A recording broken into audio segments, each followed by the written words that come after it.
Hi, it's Andy from Pure Yorkshire. So in today's video I'm going to talk to you about something that's really quite important. A few years ago, about this time of year, we're in March now, I lost a colony and I blame myself for it. So it was towards the end of March. It was quite, well, it was very mild to be fair for that time of year. So it was a quick sort of health check of the hive. I lifted the brood box off, put it to one side and just cleaned the floor out. It was covered in dead bees, as you sort of probably would expect throughout the winter, but there were still lots of bees in there because it had a glass crown board. Put it all back together and the bees loved it. They were going out and foraging, going mad, and then the following week checked it, all dead. And I put it down to I didn't make sure they had enough food on. This time of year it's been so mild, and this next week's going to come in really cold, so potentially they could have a lot of brood in there, so we just need to make sure there's plenty of fondant on top of these frames, just so they can get to the food, because if they can't get to it then they're going to starve, you're going to lose colonies.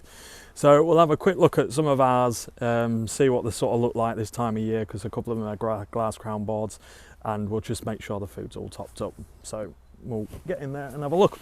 So we'll have a quick look into this one. This one was the angry colony that we requeened with Black Mountain Honey's F1 UK mated Buckfast queen. Been a very strong colony, so we'll quickly just take the roof off. Have a look in. You can see right there, cluster size. Cluster size is really, well, that's typical of Buckfast. So you can see how many frames they're on. So you can sort of say 1, 2, 3, 1, 2, 3, 4, 5, 6, 7, 8. You're probably on about 8 frames there, 9 frames. And you can see they've had a big chod of fondant there, but they've still got plenty there. But it's just something to keep an eye on. So I'm quite happy at them. Big cluster, they're going to get a lot of temperature in there. So I'm not too worried about that, but that is a bit of a trait from Buckfast. They do tend to cluster quite big. So I'm quite happy with that one. And we might have a look at another colony up there, which is more of a dark bee, a carniolan, which they tend to cluster a little bit smaller. So we'll go have a look. So this is one of our carniolan colonies. This is probably one of the original lines when we first started beekeeping. And as you can see straight away, it's a little bit alarming. You can't see anything, but you can just tell a small cluster in here.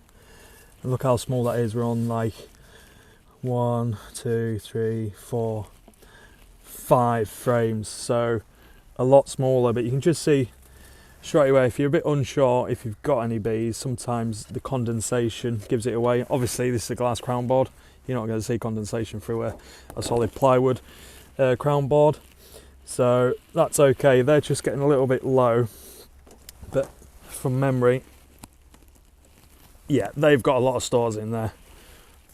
That's really heavy, that box. That's really heavy, so I'm not too worried. What I might do, I might just plonk a little bit more fondant on there, just as a bit of an insurance policy, but I'm quite confident they've got a lot of stores in there. Got a reasonable amount of bees, so, but yeah, completely different. Buckfast, huge. Carniolan tend to be quite a small cluster. So what you can also do, you can just check. You've got many dead bees on the floor there. There's a few dead bees, but nothing too major. If I do get a bright day in the near future, I might just quickly sort of have the roof on the floor, invert it, quickly move the brood as a unit onto the floor, just clean onto the roof, sorry, and then clean the floor, just bash out the dead bees and then just put it all back together.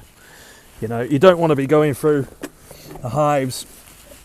I'm going to be putting insulation in here as well. Obviously next week it's going to be cold, but you can just see now the bees have just started to come up to the top there, so you can get a bit of an idea of the amount of bees in there. But again, it's quite a small tight cluster, carniolans, so quite happy at that.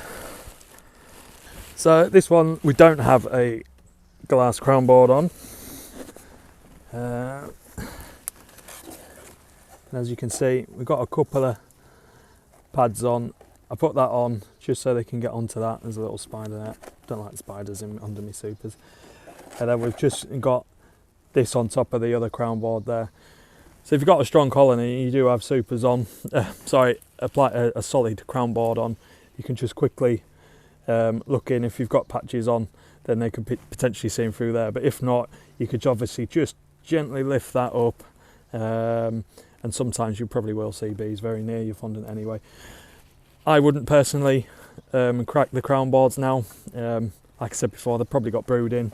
You don't want to cause any excessive heat loss, because they will lose brood and they will obviously lose heat. So yeah, I think this time of year it is just really important just to be extra sort of cautious. I check all my bees now once a week, purely for food levels, because you can just lose them so quickly. So to summarise, it is so important to make sure you've got plenty of food on your colonies. Bees do die in March and April, so it's so critical. So just going through some of those methods there, it's just literally old school hefting. If you've got glass crown boards, that's really quite nice. You can just look in without going in. And also if you think it's warm enough and you're confident enough, just sort of lift the brood box up slightly, have a peek under. Obviously that hive at the end there, you could just see the bottom of the cluster there, as well as a small pile of dead bees. So that's all you really need to do. You can't go through the frames, it's just too cold. We're in North Yorkshire, it's just, for me, up here, it's just a no-no, it's just too cold to do that. I'll be looking to do that at the very end of March if it's really mild, or at the beginning of April, but you go by the weather. So that's it for today. Please like and subscribe, it really helps the channel out, and we'll see you in the next one. Cheers, bye.